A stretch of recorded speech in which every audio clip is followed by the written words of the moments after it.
We are live. Yo, welcome back to Ivory Soapbox.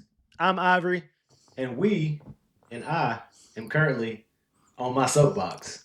He's a world traveler, news junkie, sports enthusiast, basketball evangelist. He holds 2 degrees from UNC Charlotte, including a master's in focused crisis communication and issues management. A native of Gaston County, he's currently running for council in Stanley. A personal friend of mine for over 2 decades, so people know, over 2 decades, and sure to be an interesting conversation. Corey Kelly, welcome to Ivory Soapbox. Bro, I appreciate you having me. I'm excited about it. You finally get some guests on the show. Man, I am too. It's been a long time coming, as well as I do with having your own podcast before, being the producer, the director, the editor, and the host, of course. Sometimes the host and the co host. It's a lot of work. So having a guest on here is really cool to all that happening in 1 year, you know? I think you'll really enjoy it. It was a big lift. It would be something like, oh, people think you're just recording a podcast, but no, it's like, okay, we're going to prep for what we have to talk about. Then you're going to record the podcast, and then you got to send it off to an editor, edit the podcast, and then it drops. And it's really like, it's a 1 day event, but it's really a 4 day event. So Oh, absolutely. heavy lift. Yeah. So typically, whenever I would shoot a podcast on my own in my basement, I'd start around 7:30, 8 o'clock whenever the kids go to sleep. And I tell my wife, hey, I'm down there in the basement shooting, put my phone on do not disturb. And if I even shoot a 25-minute episode, that takes me all the way to like 11:30 midnight sometimes. And then I can hit like upload and go active or something. Yep. But it's just a lot goes into it. And typically, if I shoot it, I'm motivated to actually try to get the content out. Yep. I usually don't set on anything. Right. And so maybe it's too premature sometimes, but at the same time, we raw, baby. Absolutely. what I'm I saying? told Marquise that back in the day. I was like, before I launch a podcast with you, I'm real curious. If nobody listened, would you still record? Don't answer that question. Get back to me in like 72 hours. And he said, well, why'd you ask me the question? I said, because it's a lot of work. Yeah, it is. So I don't want to jump into a 10-episode podcast with you and you're like, okay, nobody cares. No, Yeah. like we're going to record regardless if anybody listens or not. And we 100. were able to. It was great. I had a lot of fun. 100%. And so that also, and I'll answer that question to you, even though you didn't ask it directly. I'm the type of person where I want that legacy because Right. just like whenever Prince dies, Tupac died, their music got more popular. Right. And so I want to record some things for my kids to be able to listen to down the road whenever I'm gone, Right. for people to be able to listen and actually hear it. And so a lot of people may not listen, but at the same time, I think if you roll good content out, you say good things that are necessary, I don't care who listens. Right, 100%. As long as you feel good about it, and then you look back and you're like, "Dude, I have over 5 days worth of content Yeah. of talking," which for me probably isn't saying much. True, Probably true, isn't true. saying much. Yeah, nah, but I appreciate you being here, man. So I guess the elephant in the room, besides this guy, I like that. is campaign season. It is campaign season. I got to ask you before we get into anything too interesting. You've got this unofficial slogan, which is slowly becoming. I think your official slogan is "I hate campaign season." I hate campaign Why do season. you hate campaign season? I hate campaign season because it brings out so much inauthentic personalities in people, from people going out to doing things they normally wouldn't do and posting about it. Right. And like me personally, like I've been doing stuff for years and not trying to get attention for it. Even like paying for someone's meal or something. Like I'm not bragging about that, Right. Like I'm doing a good deed because that's who I am, and thank God that I am that way. Right. But I'm not the type of person to do something and then post about it. And so I hate having to do that and also bragging on myself because like Lil Wayne had a quote back in the day. He's like, he don't brag on himself. He let his girls brag for him. And that's There the you go. edited version, And so I let I know other the song. people talk. Yeah, exactly. I let other people talk good about me, and not necessarily myself, And so the inauthenticity of campaign season, and also the hatefulness that it brings out when it comes to politics, because a lot of people try to turn national politics into local politics, Yeah. you know, It's and like, everything's a conspiracy and everybody's lining their pockets. And I'm just, it's not like why? that. No, it's not. And where were you months ago? I've been here for almost 4 years now in this seat on in council, but now you want to call me out for this crap. So you're saying like, why weren't you coming at me in 2023? You just coming Right. at me now. Yeah, why? What's the point? Because I'm up for reelection and you don't agree with some of the things that I'm doing. It's not everything, you know? Right. So that's why I hate campaign season. Well, I say you probably hate campaign season because he's running for reelection. I like the swag, appreciate it. Yes, sir. Absolutely. Had to caught me one of these, but yeah, you're running for reelection. So like you've done something for 4 years. You don't get to run on this clean slate. Like, Right. I'm Ivory Craig. People like me, and I think I could do great things here. It's like, no, you've been doing the things, and there's no, I was talking to somebody who's running in Mount Holly. So it's interesting because as a council, you've done a great job on a lot of different issues, and you look at how Mount Holly is changing for the better, not residential growth that I'm talking about. I'm talking about the economic growth, right? The commercial spaces and stuff like that. And then you got people and they want to be on council and they got to find a lane to carve out, you Yeah. know? I look at someone like Jared. I think one of the things Jared does well is he like says, look, they've been doing a phenomenal job. I want to be a part of that. Yep. Because like if you're running a different style campaign where you have to take pot shots at Ivory and come at him for every decision he made, is like, that's a tough lane to run in. It really is, especially with my quote unquote resume for the things that have happened. And don't get me wrong, a lot of stuff has been in play for the things coming to fruition now before I even got on council. However, there's a lot of things that I've had to vote on, had to approve, and things of that nature to come to where we are today, like Ransom Hunter Park, for example. Right. And like, no, I'm not taking credit for that, but at the same time, I was a part of that.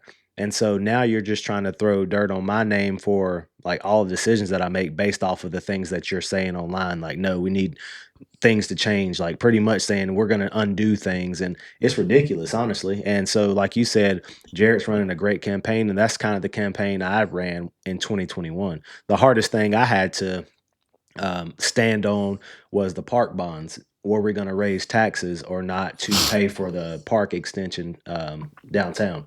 So expansion downtown, excuse me. Right. Well, I've got a question for you because you've already been doing this, but like, what made you want to get into it in the first place? Especially knowing what you know now, that the follow up to that is what would make you want to run for reelection, knowing what you know now. So really, I'd say a lot of the nonsense, a lot of the BS started after I already put my name back in the ring, you know? Hmm. However, that definitely made me rethink getting into being on council again, of course. But at the same time, 4 years is a lot, but it's also not a lot. So I would like to see things through that I've started, that we've Hmm. started on council. And so being able to see things through is going to be a huge thing for me because I think 8 years is super solid for being able to get things done, see it through, and then Yeah. like If you sit 2 terms on council, there's a lot that happened and you were a part of it. 100%. Whereas Yeah. if it's like 4 years, it's like, he won a race, he sat here, he hung out. But like 8 years is like, no. And Yeah. I had multiple terms of support in this town. Yep. So at that point, it's not a one off. I'm unquestioned, as I'm unquestioned by the people. Obviously, they chose to vote for me twice over. I Right. think that says a lot more. Exactly. Especially for reelection. Like Right. that's so tough to run for reelection because there's no, I guess, quote unquote baggage, if you will, for the stuff that I have voted on. Right. Just like unpopular votes that just come to mind, just the one about getting rid of recycling. And it was a unanimous vote by council at the time to get rid of recycling. But we did our due diligence. We did a lot of studies behind the scenes. Staff did an entire study on it. And it didn't make sense for us to make every single person in the city pay $5 more for recycling when recycling actually is just going to a landfill. Right. If you want to feel better about yourself about recycling, like you could literally do like Lauren Shoemaker does and take her stuff and recycle it, you know? Yeah. Once you start looking into actually the recycling process and you realize a lot of this doesn't get recycled and stuff like that, and you're like, Oh, I'm not 100%. quite sure how It how changed. I think it was productive like it is.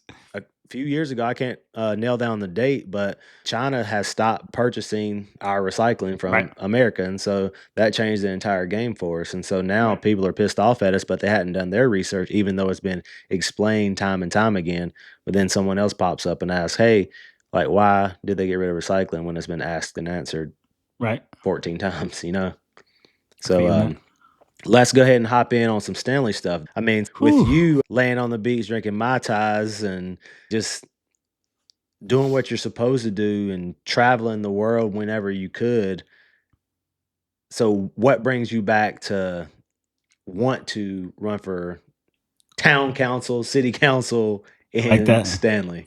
Yeah, like if I were to start with like the big picture abstract, people say like, I'm in pursuit of happiness. This is kind of off subject, but I say, I'm not in pursuit of happiness. I'm in pursuit of joy because happiness is fleeting. So I want to have joy inside me every day. And so instead of being in pursuit of happiness, one of the things over the last like 5, 6, 7 years of my life, it said, I'm doing things to mitigate regret. What does that mean? Well, if you ever wanted to launch a podcast, right, you're going to sit around, you're going to think about it. And then one day the time's not going to be right. And you just didn't launch the podcast and you're going to regret that you didn't launch that podcast, especially if Yep. people say, Ivory, you should do a podcast and you never did it. Right. There's been other things in my life, like, going to grad school and stuff like that. These were just decisions that I made because I'm like, you know what? I don't want to regret having not done the things that I have certain passions or interests in or something like that. So that's really what brought me to running for council is like, bro, I was looking in the paper when I was like 18 years old, 16 years old at like the vote returns in Stanley and thinking, okay, like this is pretty feasible to run for council, for mayor or something like that in Stanley. So I've always been hyper aware of it, right? And I've always kind of followed it. The more specific is, I was having a conversation last July with some Stanley people, and they're just kind of like, talking about what's going on in the town and all this stuff. And I'm just kind of listening. And there's that thought, like, it's simple, but it's not easy, right? And it's like a lot of this stuff, like, and I'll say, like, I don't think these people are bad people today. And I don't always think they make the wrong decision. But I do see opportunities where, like, man, this is simple stuff. It's not easy. You got Right. to make hard decisions, but the right decision is pretty simple a lot of times. So the more I started talking about it, and then I had a couple people kind of push me like, Corey, we think you could actually be good at this. I'm like, all right. And I always say, if people come to you and point out aptitudes in you that you don't always see in yourself, a lot of times you should probably listen to those people. I'm Yeah, sure you've had that in 100%. life, right? So, It's like when you're in high school, you're hanging out and you're talking to a girl, you're flirting back and forth, and you can't see that the girl likes you. But your boy over there, like, hey, she's right, feeling you, man. You need to right, holler at her. So something right. similar to that, You need right? somebody else to come and tell you, right, that you could do it. 100%. So, no, I just looked at the landscape and I was like, well, I mean, if I don't do it now, when would I ever do it? And I'm glad I did. I really enjoy it. It's like you said, your unofficial slogans, I hate campaign season. I really want to do the work. The campaigning is really the tough part because I'm like a positive politics kind of Yeah, guy. And I'm an ever optimist. And like I said, my saying is like, I don't have bad days. I have bad moments. That right, moment might last 2 hours, but it doesn't last all day. So I hadn't had a bad day in a decade, bro. right. Like I have good days every day. And then you do this and well, you do have bad moments and you have to get over those Yeah. quickly. And you know, I think I stomach it well because I just don't like dwell on it. But yeah, I'm ready to be done with campaign season for sure and move on to the fun stuff. Yeah, and it's funny you say that because I recently had a conversation with someone, and honestly, I really don't remember who it was because you have so many conversations during campaign season. But I really feel like there's a handful of people that actually enjoy campaign season. But like when the work starts, I think they're They gonna don't they're gonna enjoy that. struggle. Yeah. I really do think they're gonna struggle if they make it to that level. I mean, I hope I do again, of course, because I enjoy that side of it as well. Campaign season, literally, there's also a part of me that just wants to go pick up all my signs. Just the only thing I have on is my name on the ballot Hmm. and just be done with it. And I wish I could log off social media, but I am a realtor and I sell real estate. And so I You're can't do it. active. You Yeah, I can't do can't it. do it at You've already all. hacked the algorithm too, so Yeah, you can't stop exactly, right? now. And I gotta put my golf reels up there and everything.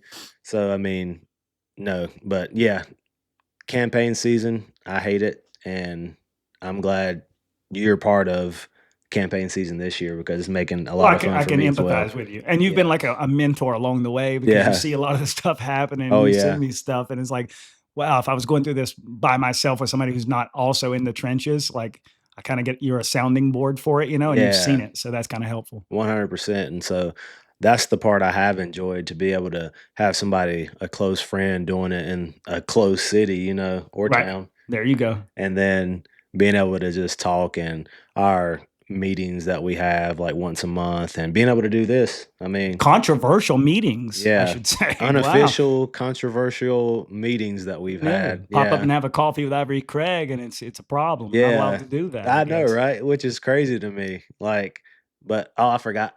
We shouldn't even be doing this right now. I know, man. You shouldn't associate with me. Let's shut this down.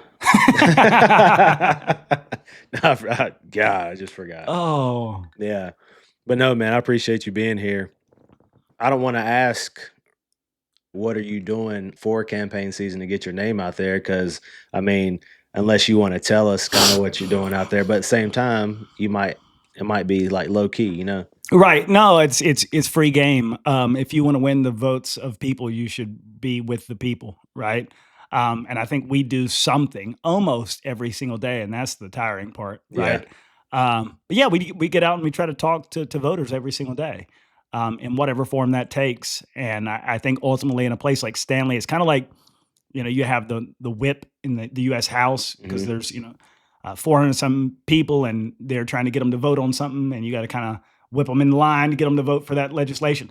In the same way in Stanley, it's very similar because there's not a lot of votes to be had, Right. right? Not a lot of people who are going to go vote, so you kind of have a sense, like you can track these things, you can see it, you can see the math. Whereas like in Mount Holly, where you got to get at least 1,000, it's a different dynamic. So with Stanley being the size that it is, it's like, easy to pay attention to track and to know, okay, we need to do more of this or less of that. Whereas like Mount Holly, I think you got to spread far and wide, and you got to do more online content, and you got to be at more events and present yourself in that way. Where in Stanley, I don't think you have to do that. Right. No, that makes sense. I know with what I'm doing, of course, is it's honestly it's what I naturally do and normally do anyways, just showing up and meeting people and talking to people, and my face just staying out there in the crowd. Mhm. And shout out to my wife for holding down the fort and Right. being able to let me be out there and talk to people, hit up these events, do this tonight while Right. anytime between 4 p.m. to 7 p.m., like for children going crazy and delusional and getting ready for bed and stuff. And I'm out here being able to do this. It's so appreciated that she can do that. Right. And so I keep trying to continuously show her and tell her that she is appreciated, Yeah. because I say this like, ain't easy. well, yeah, and I've got friends who are helping me, and they say you, and I say it's a we thing because like Yeah. this is not a one person gig here. It's a we thing, and a lot of the great work we've already been able to do in Stanley is the result of having great friends. And I make a joke when we'll be talking to a voter, and I'm like, this guy's married with 35 years old, 36 years old with two kids, and he's out here talking to you. Like, Yeah. you got a good friend if you got somebody Right. doing that. So like, yeah, could I do it 100%. without people that actually want to do the work with me? Probably not. I think that's the encouraging. The humbling part is they want to come along for the journey with you. And the same thing with your wife. Like, she might not be at the event, but she allows you to be at the event. She's Yeah. the support system that enables you to be on, right? To Yeah. be where you need to be and to be ready to be there, to be engaging when you're there, to be present. And we don't take that for granted. No, absolutely. I mean, especially I'm also thankful that my wife isn't messaging other candidates and calling them clowns, like another candidate's wife messaged me and called me Woo! that, just this week, which is insane to me. Sipping my tea on that one. And my second episode of my podcast, season 2, that just dropped last week, plug that, the title was "I Unfriended You on Facebook," Right. and one of the people that got unfriended, it was her, but at the same time, that wasn't about her, it was about other people, because that's my piece. Like, I don't have to have you on my Facebook. Right. Facebook friends, that's a privilege. It's not Right. mandatory. And so I don't want everybody to have access to me, especially during a time where you're not for me. Right. You know what I'm saying? And so for someone's girlfriend or whoever they are to reach out to me and like spark that conversation in a negative way started. I don't know how the conversation ended differently than it started, and it Right. ended very negatively, and it wasn't starting off positive or anything. But man, I was just like, wow. I was Yep. like, I have way more respect for you. I could say more things, but I'm not going to. But I'm just like, seriously? Like this is where we are? I was naive that I had I had these people on my feed and then you announce you're running all this stuff. And then I went back and I'm like, okay, I'm gonna delete these 10. And hey, if I win, I'll add you back. But I'm like, well, it's access. Like, of course, if you want to go figure out something about Corey Kelly, you can figure it out and Yeah, you can get access to my Facebook. But I'm not going to give you willing access if I know that, you have something against me. I'm just not going to have you as my Facebook quote unquote friend. right. If I know that your number one goal is to look at everything that I say and do and to find something negative about that, well, like go find somebody who's a friend of mine and Right. scrub my profile that way. Yeah, By the way, exactly. I'm not going to give it to you all day, every day. The goods that I post, I guess, like Yeah, no, it's not happening. absolutely. Yeah. And I mean, a lot of stuff that I'm posting anyways nowadays is public. I Right. mean, most of the stuff that like anything nowadays that I don't post that's like just private or whatever is like family related, Right. and so you're still going to get the bulk of my page, and like I guess she ended up finding it within 48 hours that I unfriended her on there, and which is crazy. So you can tell that I'm on the shortcut list to go to. Let's just go see what he's doing today. But Yeah. Tough for you. Well, I like this. The Stanley race is, of course, very tough for me.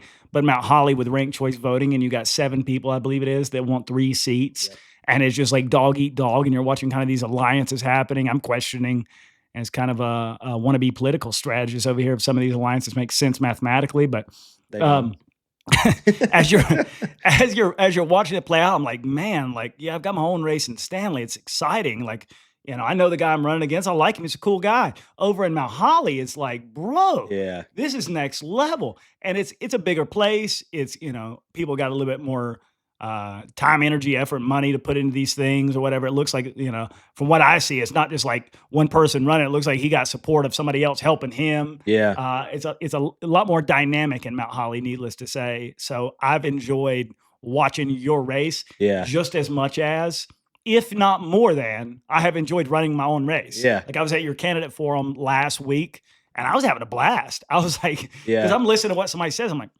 what's the next person going to say? And if they don't say what I think, I'm like scoring them. I'm like, I yeah, told you I had a yeah. live power ranking in my head Oh yeah, of performance. So I really enjoyed it. I wish we did stuff like that in Stanley, but um, I guess I hope it's my goal that if I win, no offense, but I can up level uh, us as a council and the way we go about politics, yeah, and to force us to show up to come prepared to ask great questions, to do all the things that, with all due respect, I don't see today. right.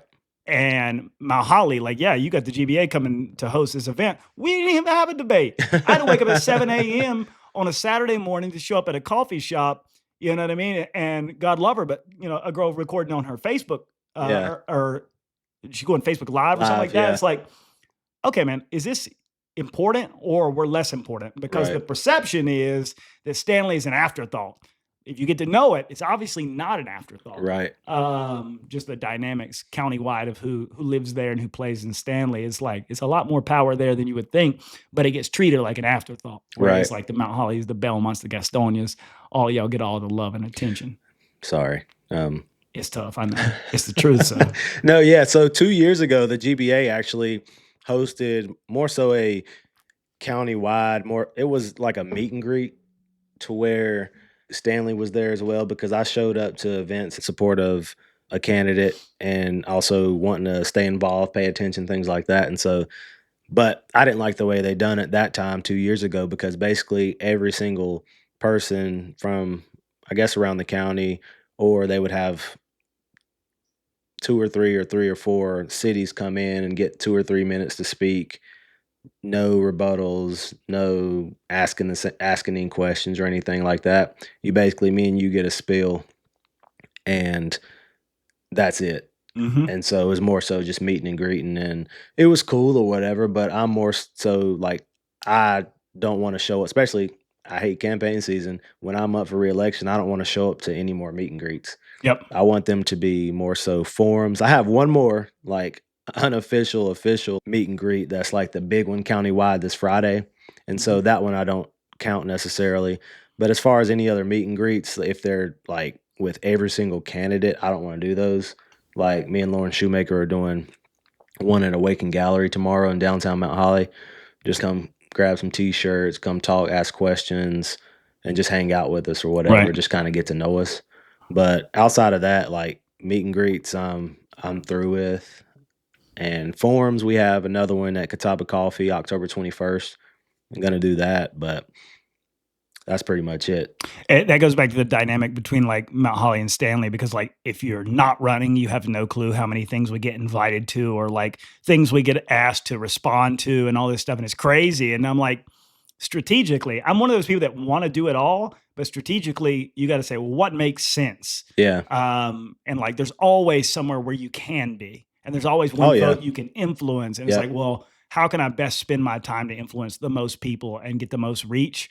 And I've made strategic decisions there to say, like, some of this stuff I'm not going to be at because a lot of times it's just like the politicos in the Yeah. room. I'm like, no, I actually want to, reach out, touch people, talk to them, ask them about their lives, get their opinions and stuff like that. So I had to make decisions to say, okay, like, I'm not showing up to that. No, you have to. And you also have to have your piece as well. Because I mean campaign season, if I guess campaign season for me is all the time. Just Right. because You're like always on. always on, being on city council and showing up places and getting out talking to people, just being in Mount Holly, in itself. I always have my council hat on naturally because I have to. But at the same time, people don't realize, like you just stated, all this stuff that we have to do, show up to. But at the same time, that piece, because just like with children and bullying nowadays, when we were growing up, we could kind of escape bullying by going home. Right. Nowadays, it's on their phone, It's it's on their everywhere. Yeah. laptop, it's in their ears, on the games that they're playing online. It follows them all the time. It's the same thing with campaign season. Well, I say keep bullying me because so far it's going well. Like every time they bully me and more people come out, I say that's a really humbling thing because like until you do something like this, you really don't know who likes you. Yeah, And you don't know if you've like, have I made a positive impact on people? Like I tried to. You really don't know that.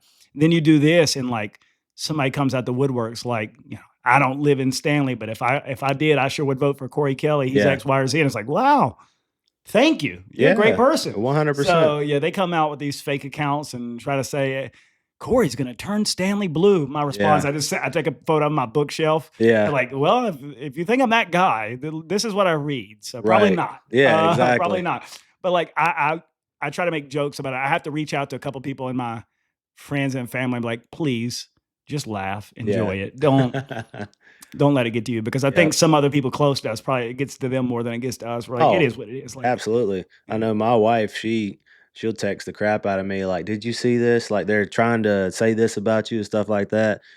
I'm like, "Yeah, I saw it. I've gotten 3, 4 texts about it already." I was like, "Yeah, I definitely saw it." But at the same time, it's just like that's a very, very, very small population of people. Right. And I've said that publicly before, and there's a couple of people that continuously think they're the majority, and they're saying, "We the people."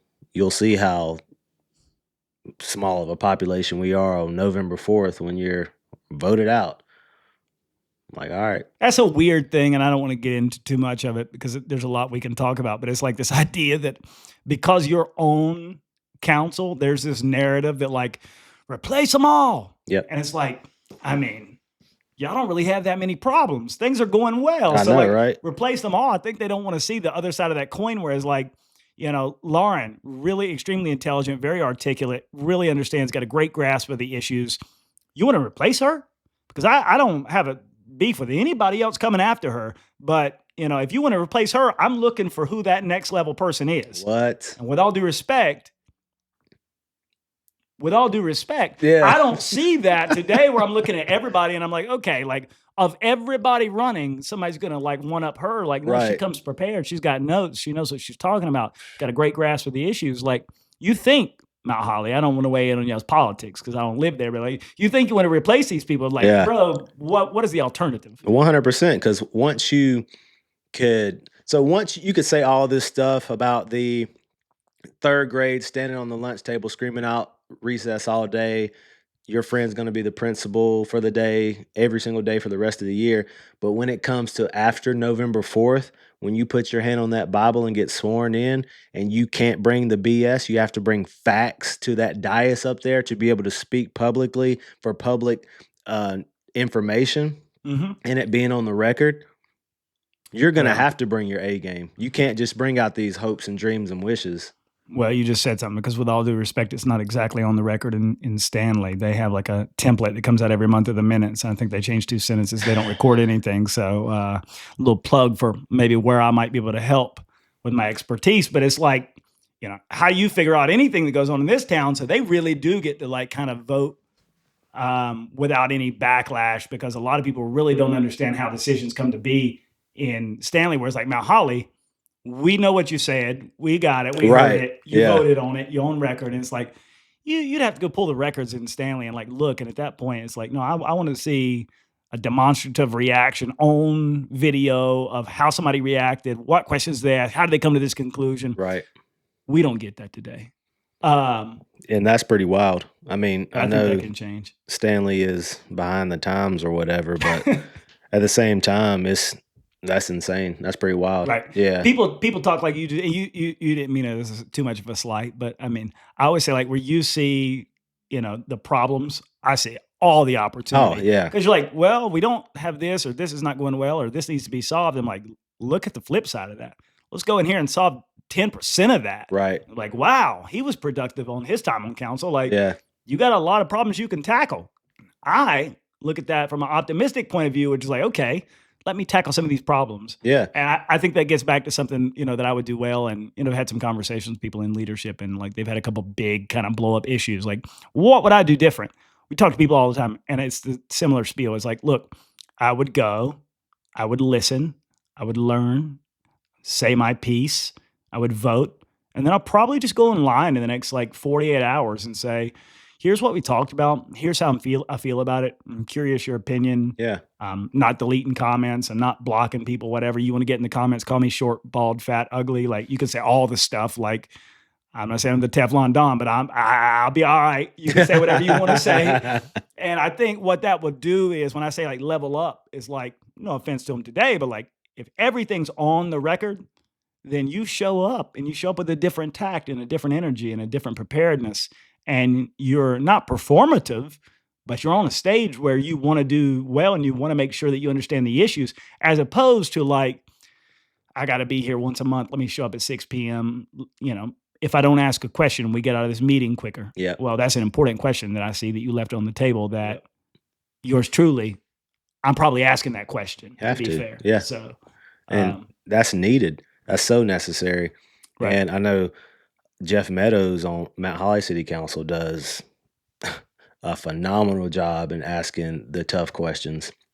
The questions maybe someone doesn't know how to ask or want to even ask, because like that's just who he is. But also he's super intelligent to be able to know that, because he's dealt with it for years and in his line of work and things Right. of that nature. And so I know my first year and a half, 2 years, like I'm the guy that I'm sitting back, I'm listening, I'm learning from every single person on council staff that I'm working with to pick up how things work, the process of it. Because when I ran for election in 2021, I ran that clean campaign. Of course, I wasn't looking to say Swing mud. yeah, like somebody's doing a terrible job and I want to get them out of there. I'm like, no, I want to run a campaign to where I could be on city council, and because I think I have a great perspective, also have working for the city as a police officer for a couple of years,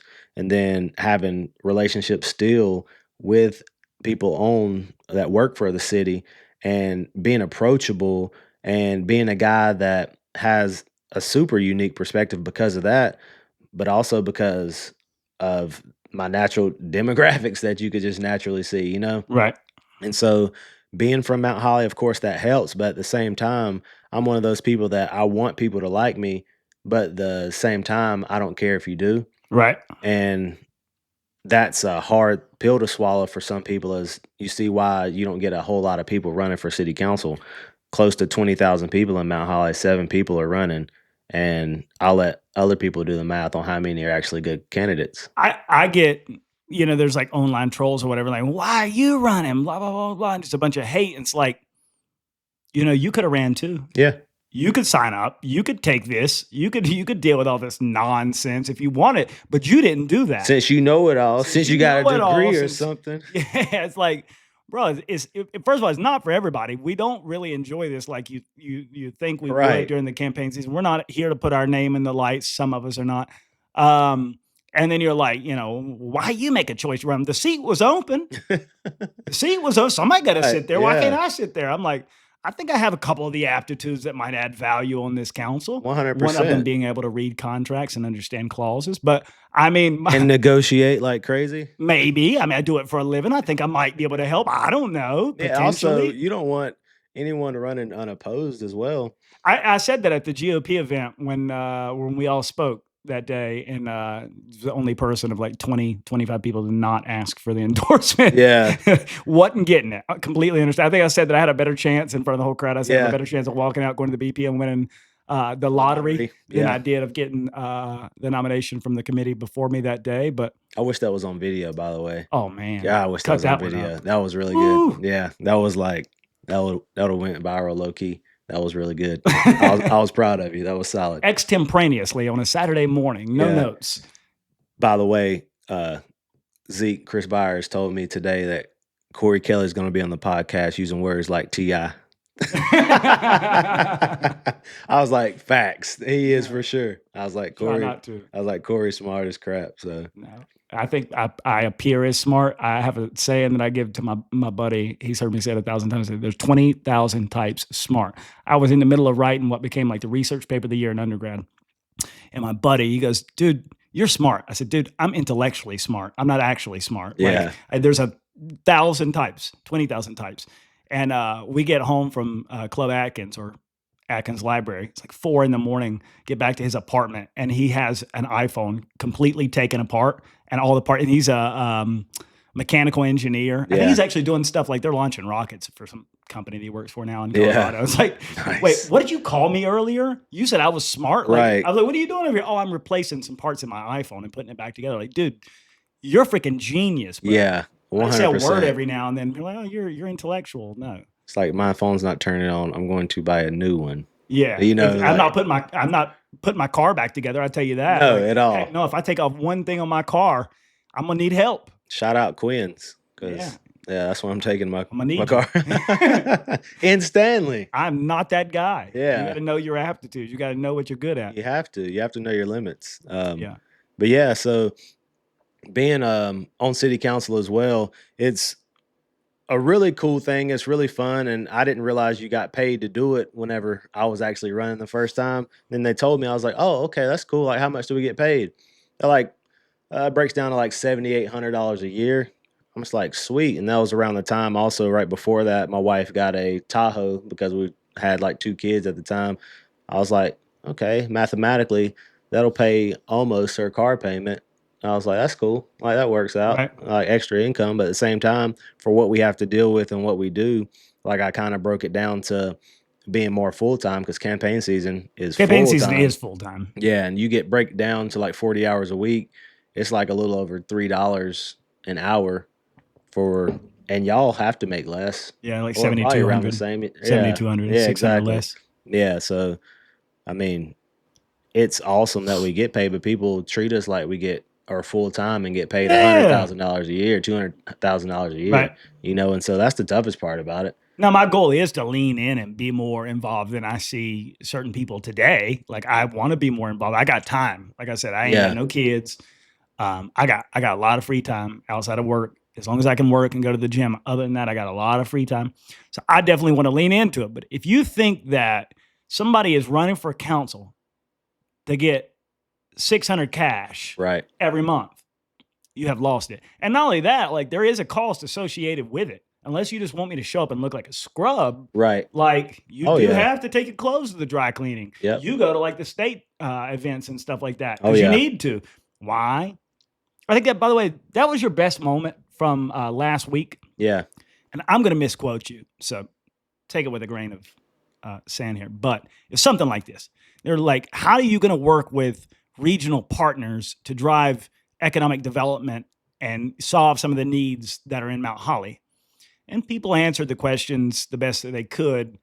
And you said, well, it's really about relationships. And, you need to be able to build those relationships to get things done, whether that's grant money or whatever. You need that influence above and beyond outside of Mount Holly. Yep. And you're like, well, I mean, I have our state representatives' numbers in my phone, probably. I'm pretty sure. Yeah. So, I mean, and I know these people, and you play golf with some of these important people. I'm like, and then that juxtaposition was so powerful because you have on a decent looking suit, you look decent, you look like Calvin you had a Klein. haircut, you put together, you're articulate, and then you look at it and you just say, okay, there's 7 people sitting here thinking about what Ivory said. Who would that person, whether he's a state senator, a state representative or whatever, who would they rather have a conversation with? And I'm be honest with you, business doesn't get done because you know the issues and you're smart. Business gets done because people like people. Right. 100%. It's how I've made a lot of money. 100%. Right? You know what I mean? Like it ain't with my hands. It's being able to have the gift of gab and build relationships. Gift of gab and being able to have relationships with people. And I thought when you made that point, I was like, man, that's powerful, because the visual in the room is like, well, I like to have a drink with Ivory, or I like to go play a round of golf with Ivory. And Yeah. So you didn't try to get into this like, well, I'm going to research all available grants. And Yeah. That's available from the federal to the state level and blah, blah, blah. No, I mean, and also people have to realize that council, our hands are tied on a lot of stuff. There's a couple people that are running for their first term now that keep saying we have to stop saying, no, we can't do this and figure a way out. But we got to be. He's a visionary, Ivory. He's a visionary. Oh my gosh. It's passion, not anger. We have to, we actually have to, we can't figure some things out. Some things that's out of our wheelhouse. Some things we literally can't do. You just can't do it. Legally, we can't do it sometimes. And it's not in our job description to do it. Like people want to talk about bringing let's say all Belmont kids go to South Point High School. They're talking about, oh yeah, we could try to figure out how to bring high school back to Mount Holly so all the kids that live in Mount Holly go to this one high school. I'm like, we need to stop saying no. We need to figure out how we do it. I'm just like, we can't do it. Like, Right. There's literally a board of education in Gaston County. That's what they're for. Like, we can work with them to figure out a way that how we could help them. Right. But we literally can't do it. Right. And we can have conversations. I'm not knocking those conversations down because I have them all the time. Right. Somebody brings something to me that I can't do. I'm just like, okay, yeah, let's see what we can do about it. That's just who I am anyways. Just when I was a police officer, literally a problem solver. That's all I know how to do. And so when someone brings me something, no, I'm not just going to say, no, we can't do it. I don't even know where they got that quote from. I'm going to be the person to say, let me talk to someone, because actually we on city council don't have any power about that. Right. You know what I'm A saying? little bit of influence, but you don't have the power. Yeah, exactly. I mean, the conversation helps when I am a sitting city councilman. So me going to speak with someone, they more than likely will show respect because of the title. But at the same time, they're going to be like, man, sit down. You can't do nothing about that. And so, like, why would I look like a fool when I already know my Right. limitations? Oh, people reach out to me every day and they're like, you need to help us with X, Y, and Z. And I try to be nice. It's like, I can't help you with that. And I have to tell them that because Right. I'm an honest broker. Yeah, You know, I'm an absolutely. honest arbiter of You're the truth. a but- realist. Yeah, I think one of the things that you're speaking to there is like, I'm not naive that I don't know how to do everything today, and I'm not sure how certain things get done. Right. And I know there's certain people in the Republican Party or in Stanley that maybe don't want me to win, and I'm like, well, our fearless town leader, like, I expect to get along great with him because he's going to be my mentor. You're the 2-term mayor of the town. You're the town manager. Right. You know how to get stuff done, and I want to get stuff done. So, Absolutely. brother, I plan to work really well with you because We're I'm gonna going be to need to working learn a lot together. from you. So, I don't really look at it the way they look at it, like, who's going to have a relationship with who and how, like, bro, I'm naive to some stuff. Yeah. I don't know today everything. No, I know what I absolutely. bring to the table day one that Yeah. that I will up level and improve. Day one that doesn't take anything prior knowledge. Is just it's certain aptitudes that I have and God-given abilities, right? And I know day one, if I interject that into our political process, we're going to improve. But as far as like getting other stuff done, you need power, you need people that want to back you, but you also need the know-how. So Yeah. I'm looking for a mentor, buddy, and I expect it to be you. No, 100%. I mean, you have to, and that's a big thing that is kind of annoying to me right now with this race in Mount Holly is that I'm one of those people, I've always been a team player. We love our sports, and I'm a Mhm. huge team sports guy, so I've always been that person to work well with others. But now it's really getting hard to try to work well with people who are just strictly saying, trying to sling mud and say y'all are doing a bad job. The incumbents this, the incumbents that. Y'all aren't doing anything. Why'd y'all do this? Why'd y'all do that? But like you're gonna have to work with us if you're lucky enough to get elected. And Right. if I'm You blessed better. enough to get reelected, we're gonna have to work together. Like why try to mess up that relationship before it even gets started? And this is a small place we're in. You know what I What? mean? Like you're gonna see me at What? the coffee shop. You're gonna see me at Food Line. Yes. You only gonna see me at Food Line. We don't have That's another it. option. But Shout out Food Line though. you're gonna see me. So like you can act that way today, but like we gonna be friends. Yes. You're gonna spend a lot of time with me. So think about what you say now. Yeah. That goes back to the positive politics thing. Like, look, you take all the shots you want. I'm gonna laugh and I'm gonna be a joyful warrior, as somebody calls me, and Yeah. I'm gonna go do the work and try to get elected. But I ain't taking shots at nobody. No, It's too small a place. and that's the biggest thing with me. I'm such a glass half full, checking my wine, glass half full type of person where I'm super positive and I bring the energy that other people bring. I match that energy. Right. And if it's negative, unfortunately, you're not going to see the best of Ivory because you're bringing negativity and I'm going to play down to your negativity. But at the same time, I'm not going to be around you long enough for it to affect me and my person Mhm. because everybody's mostly going to get the best Ivory Mhm. that you're gonna get, especially out there shaking hands, kissing babies. But it seems like I'm running more of a maybe negative campaign this time. It's not necessarily negative, You but gotta defend yourself. I You didn't have to have to last defend time. myself. Yeah. Like I'm having to combat the nonsense and the slander that's happening. And it looks that way to people that want it to look that way. Right. And so I'm like, people know you, you know what I'm saying? Right. And like that's what I keep hearing. Like people like Ivory, we know who you are, keep doing your thing. And I was like, that's appreciated. It doesn't go Right. unnoticed. 100%. I'm gonna put you on the spot here just because you're about to get reelected. What is like one thing that you say over the next 4 years I would like to see us get done, or what's one issue that needs to be solved that you see coming up that's gonna be big for y'all, regardless of who's on council? Right. So a couple big things that I'm looking forward to is continuing not only the talks of our Veterans Park expansion downtown, but actually seeing the work come to fruition and actually be done, breaking Mhm. ground and just having so much input on what's happening and working with staff, working with Streetlights Residential, who's the company that we're collaborating with, the public-private partnership. So just working with them to try to bring this to Mount Holly and make it as best as possible because this is going to be an absolute game changer, not only for Mount Holly but for the area. And a lot of people are for it. But if you listen to this little crowd, they're saying they're not for it, but it needs to happen. I talk to these local business owners a lot. I'm going to meet with another downtown business owner tomorrow to speak with him to see what they need because a lot of people are talking about these. We don't have enough residential properties downtown in the area to be able to walk downtown to be able to go into these businesses on just the weekdays, not only They just need the these foot traffic. weeknights. They need the foot traffic. They need these people in their businesses. And Mount Holly has I think around 5 or 6 churches downtown in our downtown district. So we have to get creative on what we've done.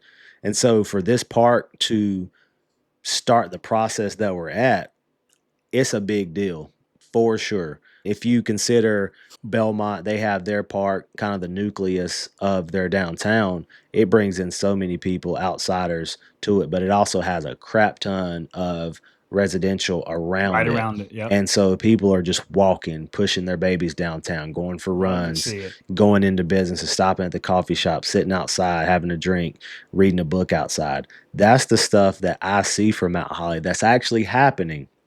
So to kind of answer your question on that front, that is a huge thing for me right there. That's legacy for Mount Holly.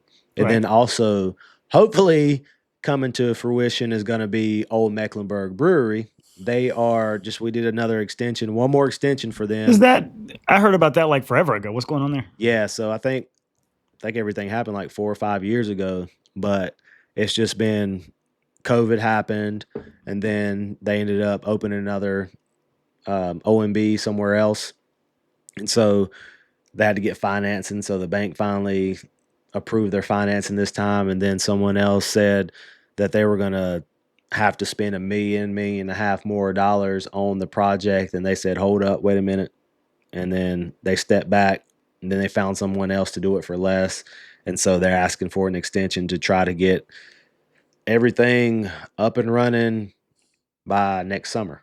So that's the plan. And like I said, I'm a super positive person. And of course, I could be like saying it's not going to happen like a lot of people have. But at the same time, I really think it is going to happen. And I think we could be there hanging out as councilmen, I like it. having a copper. There you go. Having a copper. Yeah. Yeah. Awesome. So, Yeah, I you got mean, a lot of fun projects. yeah, so that's two of the things. I mean, some things have happened and opened recently that I'm super proud of. Ransom Hunter Park being one. The Holland Wine Bar opening up on the corner downtown in Mount Holly. You got Bolton's that just celebrated their 1 year anniversary, September 3rd of this year. Food truck turned phenomenal place, Smash Burgers. So they got their brick and mortar downtown. It's just so many things happening. Summit opened up their restaurant in the back, and it's just so many cool things happening downtown. The Historical Society is going to be opening up hopefully within a month. They're going to have a grand opening before the actual election day. So that's really going to be cool. So there's so many different fun projects that we have going on. And of course, the face when you come into Mount Holly from Belmont across Highway 85 right there, all that development that's happening right there. You got the multiple doctors' offices, you got apartments way back in the back, you got a hotel right there, you got another hotel potentially coming on the Belmont Abbey side right there across the street where the hospital is. Mhm. It's just so much happening. And Mount Holly learned from a lot of towns' mistakes over the years. And so it's been a very beneficial thing, I believe, for sure, that we not only learn from our own mistakes, but learn from other people's mistakes as well. And so being involved in some of that stuff, it's a blessing, honestly. Right. Yeah. As I put it now, Mount Holly is the new Belmont. Yeah. Because since I've been back, I don't even go to Belmont Harley. I just go to Mount Holly Yeah. because it's got everything right there. It's got good options for food, drinks, whatever. And I see the vision of like people are just up and down the streets, walking and all these things. And I'm like, you know, I think we can get there too because I look at y'all and I'm like, well, downtown Mount Holly was dead. Look at Yep. it now. You Oh, can't yeah. tell me like I don't want to pick up the other guy that you're running against kind of, vision. Like it's possible. Anything is possible. We got Kevin Garnett. Anything like his campaign's like Yeah, anything yeah. is possible. But I have that kind of that mindset to say like, well, if it happened there, it's not going to happen the same way here, Right. but it can happen to some level.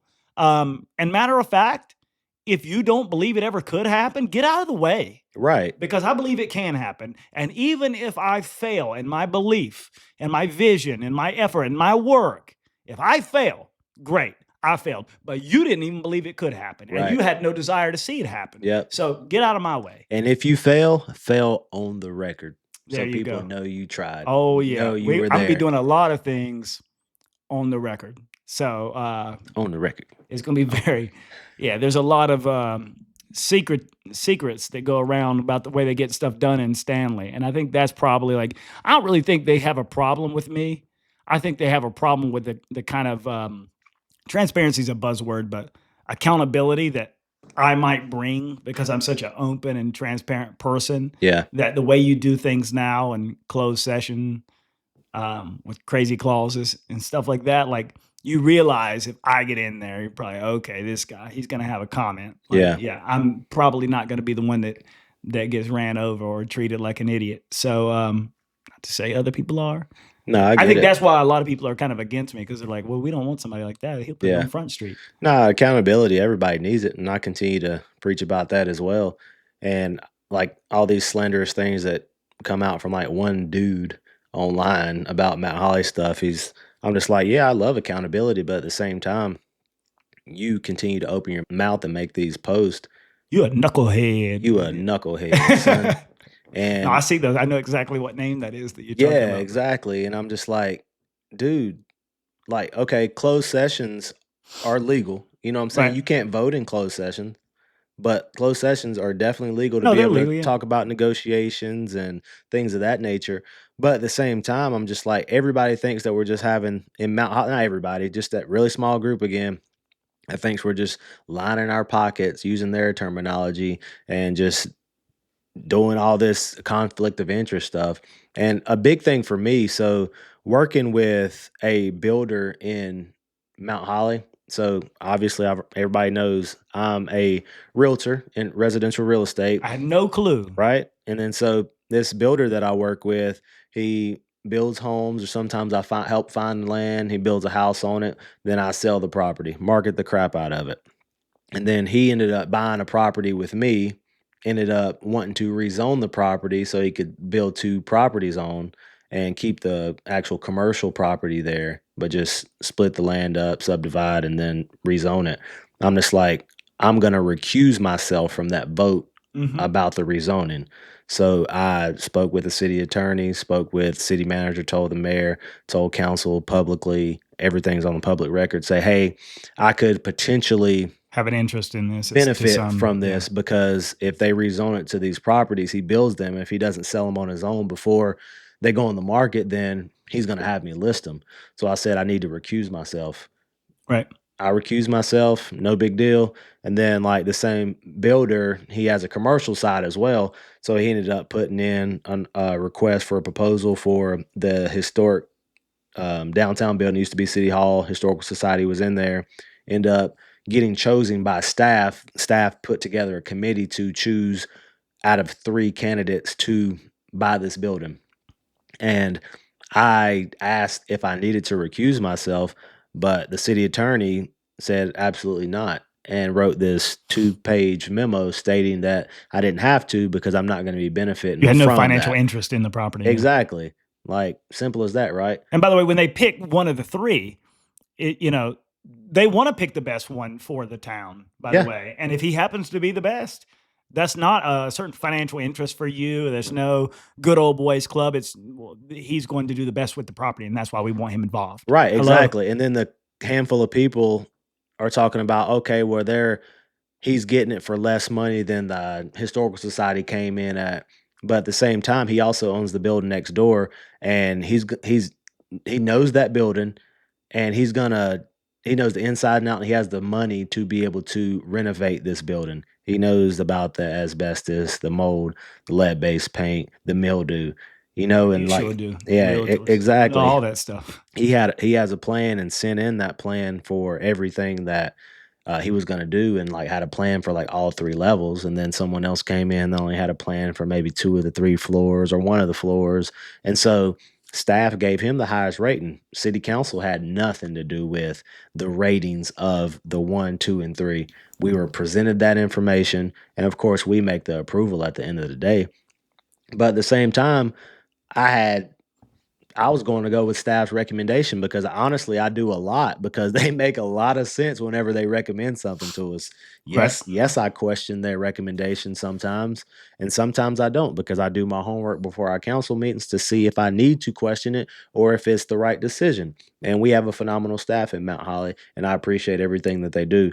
So for people to they're just trying to find something. I see in Something. the comments, it's like they try to make them like legal conversations. Yeah. And they want to get into legalese, and then you got to start questioning like, okay, somebody got FBI affidavit. Yeah. somebody got in Chat GPT too much or whatever. And then you got like Shoemaker in the comments, like, I am a lawyer. So Facts. it's a joke. I say the greatest research assistant somebody could want for their campaign. Yeah, no, 100%. Yeah, he much more than that, but like, yeah, he knows Yeah. exactly what he's talking about. Oh, And then yeah. people try to come in here and act all intelligent. And like, bro, we get it. You have Grok on your phone. Right. We get it. Yeah. You Like, I call him Benjamin Franklin, but not the Benjamin Franklin. Benjamin Franklin off of National Treasure, Nicolas Cage. Oh wow. Yeah. You're a movie guy. Because the way he talks about. You notice when you introduce me, you say I'm a news junkie and a sports junkie. What I don't even watch any of these movies, man. Yeah. Sad. Don't get into that with me because you'll be depressed to figure out what I have not watched. Because my entire life is song quotes and movie quotes, and I'm the worst. Jen gets so annoyed with me because I'll quote something and she'll be like, "What?" I'm just like, "It's a movie." It's hard for me to have conversations with people though because everybody's seen it, and then I'm like, well, I haven't seen that movie, but I was reading a book. Yeah. Well, no, it's like, I'm just kidding. Like, well, it was a lockout season in 1998, 99. Yeah. Like, how do I know that? Well, I was paying attention. Right. I was a weird kid, obviously.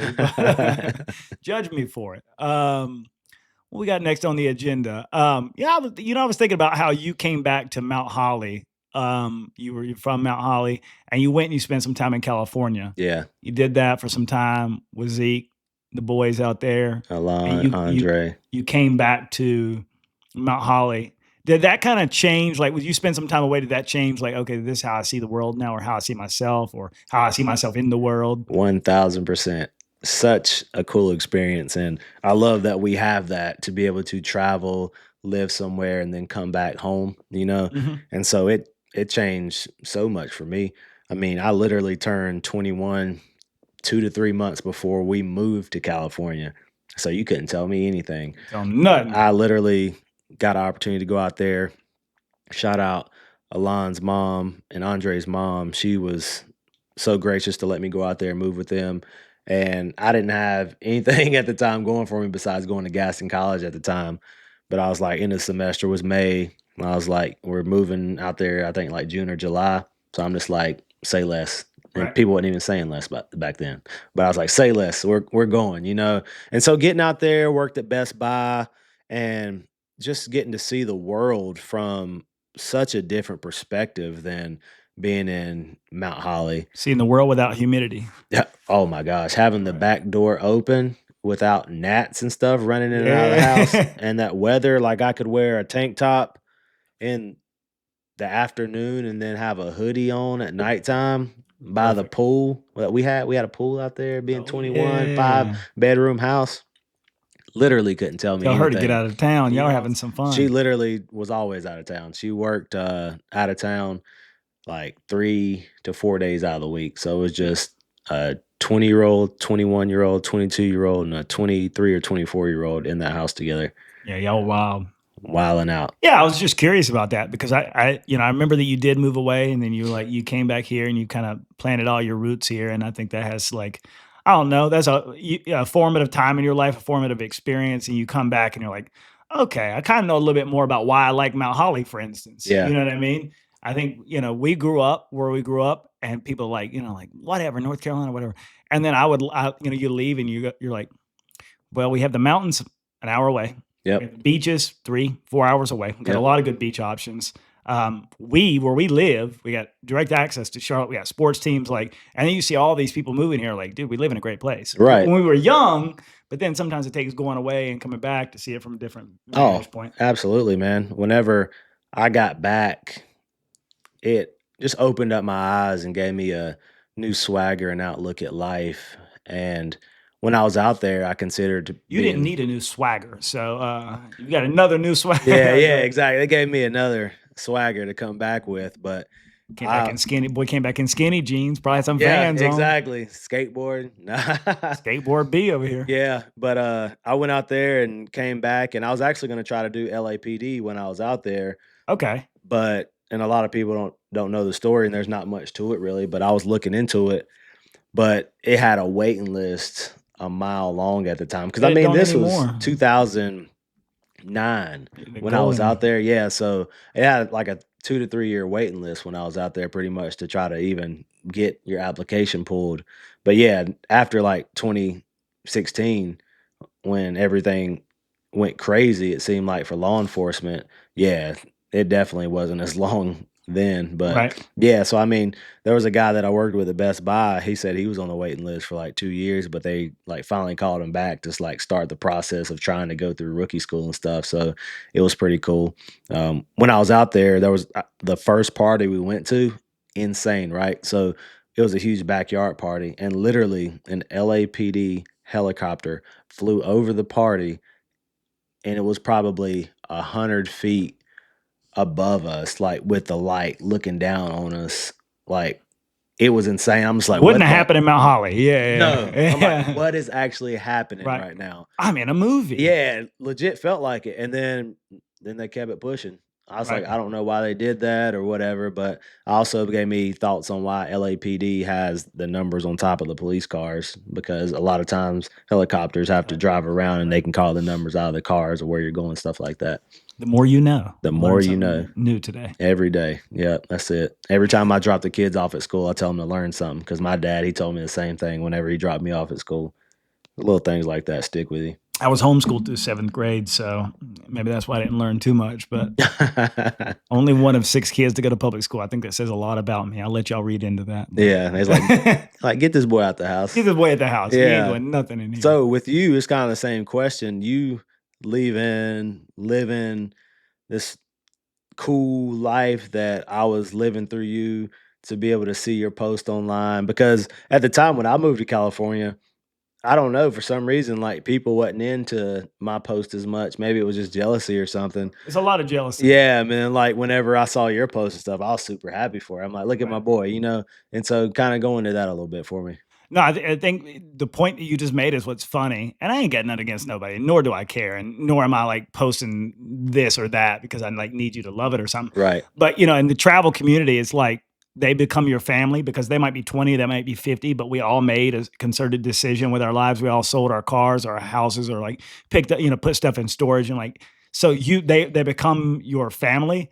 And to this day, I have more people that talk to me on a regular basis, that DM me every day, that react to a story I post, or that like my content, that hype me up, that call me to ask how the race is going, than I do people here, which is kind of crazy, but this is a level of like intimacy and deep bonded friendship that you developed through that. So it's funny you mention it. It's like a lot of people from home don't want to see you win, or whatever that looks like. I don't even know if that's winning. Right. It's just living life or doing something different than they do. I guess like not to cut you off, but like it is winning, but it depends on who you are, because I mean like success is measured different ways. Completely different. And so like when like winning at life, I guess it was kind of synonymous, because winning and success, like it's our own definition of it, 100%. So yeah, Feel you on that. you were winning. All right, I'll let you from my seat. I'll let you tell it. Yeah, well, I could give you like the how it all started, but the facts are that I'm just like sitting in my apartment. I didn't have a passport. Conversation happens or whatever, and I'm like, I'm moving to Mexico. And my friends are like, you're not moving to Mexico. You don't have a passport. You can't speak Spanish, whatever. So the next day I woke up and downloaded the app and started studying Spanish. Still had like 5 months, something like that on my lease. Yeah. So I kind of like some time to think about it. But like what I did actually in the moment when it hit me is I called a couple of my friends, like, I'm moving to Mexico. They're like, no, you're not. Like, get a passport, whatever. Okay. So why I did that is because I knew if I told people I was going to do it, if I tell you I'm going to do it, I'm going to do it. So I immediately, I was like, well, I'll just tell people I'm going to do it, because then I have no choice but to do it. Right. I remember the next day thinking, dude, what did you say? Like, you idiot. He's already drinking tequila. Right.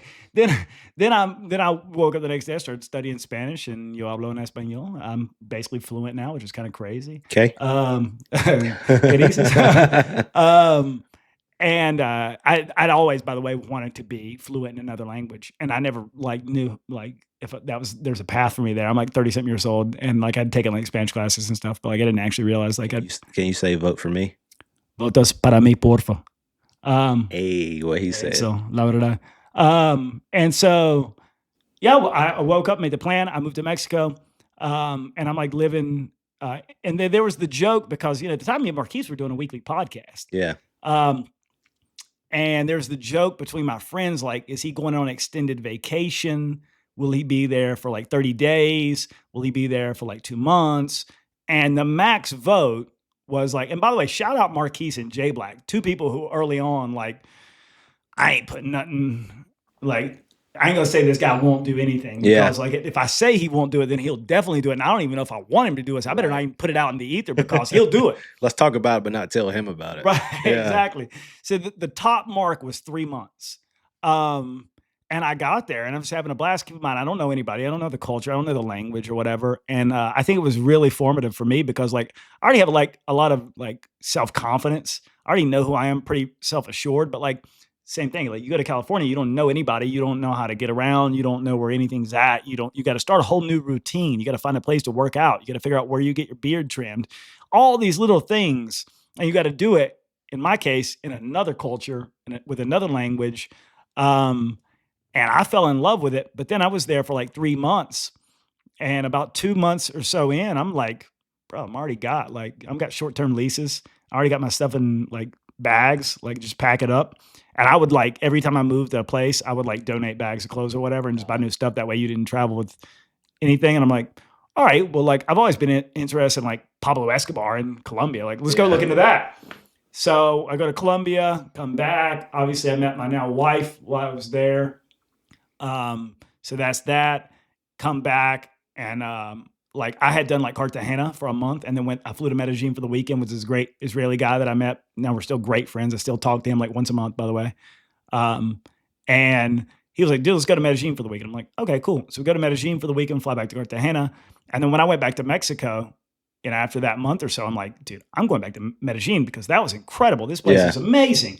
So I moved to Medellin for a month. I do a half a month in Cartagena. And then after that, it's 2023. My now wife moves back with me to Mexico. And I'm like, well, okay. So I've got somebody to travel with. Like, I enjoyed doing what I was already doing, but like, let's do it to the next level. I'm like, hey, you want to go do like Christmas markets in Europe? Spent a month and a half in Europe. That's awesome. Came back, did another trip to Colombia in between. We got engaged at Machu Picchu, in the Andes Mountains in Peru, which is like, it was a dream of mine. I think her dream was getting a ring, and my dream was going to Machu Picchu. So I'm like, let's see if we can accomplish both of these at the same time. Yeah. Lived in Argentina for 5 weeks. It's like, I think 10, 11 countries, something like that.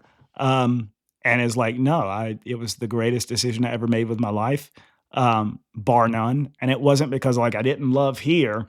It was because, remember that mitigating regret comment that I gave you earlier today? Yeah. And if somebody takes that and runs with it, like, I think it's a great principle to guide your life by. Like, if you would look back 30 years and say, like, I wish I would have done that, that baggage that weight you live with because you didn't do something, like, I'm okay with like this council run. If I lose, I don't think I will. If I lose, I'll get over it. And you know what I'll be most happy about? That I tried doing it. Yeah. I would hate myself if I didn't run and then, whatever. So, moving away, spending some years abroad, traveling to different countries, like, a lot of stuff goes wrong. It's not everything you see on Instagram. Like, you get robbed, you get in sticky situations or whatever. And you become more self-assured. You become more independent, but you have a lot of time to be with yourself. And all of that was like, dude, I'm ready to move back to my hometown. And I'd already obviously been plotting this move or whatever. And I was doing it from a different like frame of reference and a different piece and like confidence in who I am and what I do and why I do it, and mitigating regret. Like, I'm doing this because I don't want to regret not doing it. And so, no, I appreciate the question. It was a life-changing experience, and I'll forever be a traveler. I'm not going to stop traveling. Yeah. I don't think that, and I have friends who like have young kids like you, and they travel right now with young kids. It's incredible to see. They're probably the psychos on the plane, by the way. Right. Like, I hate those people. Yeah. Straight up. You land in like Cancun, and the families are on the plane, and all the kids are like, I don't know. Yeah. But yeah, I don't have the patience for that traveling right there. Like, it's already hard enough to make it up the mountain of Blowing Rock an hour and a half away with my kids in the car. Right. And it's like me, I'm just like on Billy Madison, I'll turn this damn bus around. The movie reference I'll never understand. My I bad. have seen Billy Madison, but I don't. Okay. I wouldn't remember. Somebody's gonna get that one for sure. Somebody's gonna get that one. I'll probably even send it to you. Now, I would encourage you, because I think you're at a point in your life where like you could step away or whatever, and obviously you got the third one, right? This is really young. We're going to Disney next year. Okay, that's pretty much planned for like April, somewhere around there. I forgot. I say, bro, you should pick like June, July, 2 months. throw the kids on a plane, just go sit out somewhere. Like the way I did it, just because work related, like I would be in a city for at least a week. And so I would travel on Saturday. You land on Saturday, you explore the city. You have all Sunday to explore. You go work on, Monday through Friday. And then you go out during the week and explore. And then you go get back on a plane and go somewhere else the next week. Yeah. And it's kind of broken up. You got a family. Dude, if I was you, not to give you life advice, don't even go to Western Europe. Go to some like Eastern Europe. I spent a month in Eastern Europe. People are like, why? I'm like, it's better. You see the craziness in Eastern Europe. You see the craziness in Western Europe. Like, go throw the family on a plane. I don't know. Go to the Christmas markets. Yeah. And just stay there. Like, hey, Jim, we're going to book a place in Latvia for 3 weeks. And I promise you, when you have to wake up every day and like, what do they even eat? I'm like wondering where it is. Right. I'm like Eastern Europe, Western Europe. I'm just like, I can't even tell you where East and West is, barely in Belmont. Well, you got all this. You got like, okay, the UK. Yep. Now they're out of the EU, but you got the UK over here. And then you got stuff on the complete opposite side, like, Russia, Ukraine. And then all of a sudden you get over to like the Balkan states and you got, like Slovenia, Luka Doncic. And we did Hungary for a week because I love Viktor Orban. Yeah. The prime minister. Yeah. I really made the decision based on Viktor Orban. And they have great Christmas markets. We did a week in Krakow, Poland. Don't ask me how I arrived at that decision, but I really wanted to be in Poland during the dead of winter. Spinning a bottle or something. I was like, like the Polish are kind of like, yeah. And I'd been living in the sun. I'm like, dude, I just want to go live in Eastern Europe in the dead of winter when it's freezing cold. And I had this moment, by the way, it's completely off subject, where this lady, it was midday, and this lady, she's about 5'2", and we're just walking, and she comes around the corner, she's bundled up in this big jacket, and I was in Poland. I'm like, dude, this is exactly what I freaking came for. See, and the thing I'm thinking about is another movie reference, because I literally pictured the lady in Home Alone. Home Alone, there you go. It's similar kind of, like grumpy, kind of like. And I also think it's funny that you knew her height. Well, she was like, she was a couple inches shorter than me. Relax. No, it's funny. Chris and Kemp actually messaged me yesterday about good recommendations for Prague. And I spent 2 weeks in Prague. A good buddy of mine who lives in Mexico met me in Prague. He's from the Czech Republic. So anyway, spent a month in Eastern Europe. And I would highly recommend you just take the family. I say do it for Christmas markets. Like, plan your trip around Christmas markets. Bring the freaking kids and go to the grocery store. It's one of the funnest things you'll ever do. Because you got this diet of stuff that you eat, and then you just like show up in Peru in the mountains. I said they're the Incas, obviously historically. That's what I was thinking. But you show up there and you're like, wait, they don't have sirloin? Yeah. What do they eat? What kind of meat do they eat? Right. Or whatever. And like, you're used to eating what you eat, and you just got to start making decisions. Or like, what is their go? Like, eating a bunch of goulash in Hungary. Like, I don't even know if I like goulash, but I did in Hungary. So I don't know. I think everybody should do it. I think you'll come back and you're like, dude, I love Mount Holly even more, but I love what I just did. I know just it's not many, but like the one or two like TikToks or something that pop up with traveling families or whatever. Mhm. Of course, they don't show the BS and the They don't show the nonsense, the BS, craziness, but it does look cool though, being able to travel with your family and things of that nature. But also, I'm just like, I have to be here to show houses. No, you don't. You're in that season of life where you can take a month off. I know you can. I was like, it'd be like November would be the Right. month to probably take off. But also, like right after campaign season would be perfect. Right. There's Unplug. I'm gonna sell you on something, Yeah. and I really want to do this. It's called like, it's like the Polar Express. It's not the actual real name, but it's kind of the brand. And it goes from Switzerland all the way down to Italy. And it's like a scenic train. Yeah. And so you're going through the mountains, the snow-capped mountains and everything through Switzerland down to Italy. You take the kids on that train ride, you won't even have to tell them to be quiet, because they'll just be like, Yeah. wow. Like the Polar Express. Yeah. They Like would the movie. they would love it. So I got all kinds of ideas for you, bro. If you ever get to that point, we're like, all right, Jen, we're going to the Christmas markets.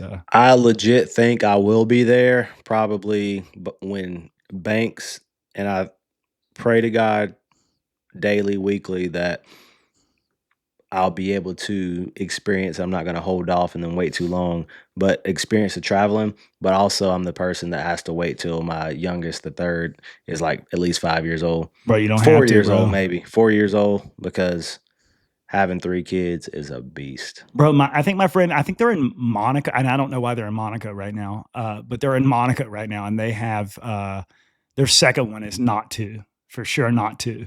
And so they got 2 kids, and he's like an independent business owner or whatever, good English guy. And they live in Mexico, but they just go to Europe like every 6 months. And I think it looks like chaos. And they're like, he'll be making funny videos like the kids crying. He shows like the B-roll content. Yeah, yeah. And I'm like, I appreciate that because like you're not showing me the highlights, you're showing me the B-roll. But they do it, and they spend a lot of time in Cyprus. I don't know why Cyprus is so important, but they love Cyprus. And I'm like, okay, well, if they can do it, I look at somebody like you, I'm like, you could definitely do it. But you're married, you got 3 kids, and I'm newly married. You should give me some life advice right now that I can take with me. Oh man, so the life advice right now that I want you to take with you is do exactly what you're doing by being married and traveling. Enjoy everything that your freedom now allows you to, because don't get me wrong, I absolutely love my life that I live. I am blessed Mhm. beyond measure. But at the same time, of course, there's times where I wish my wife and I did things that we didn't do before we had kids, Mhm. and absolutely zero regrets on it. But at the same time, telling you this because you're in a position that you are right now, most definitely continue to travel, continue to do what you're doing as far as freedom wise goes. Right. Absolutely do that. Other life advice, I mean, outside of that, I'm one of those people, I'm really big on you only live once, that YOLO part of Right. it. Yep. And I think we do 100%. have that. Like, of course, it goes beyond the 20 years plus of friendship, but also us taking risk and doing things that not necessarily are the comfortable move to take.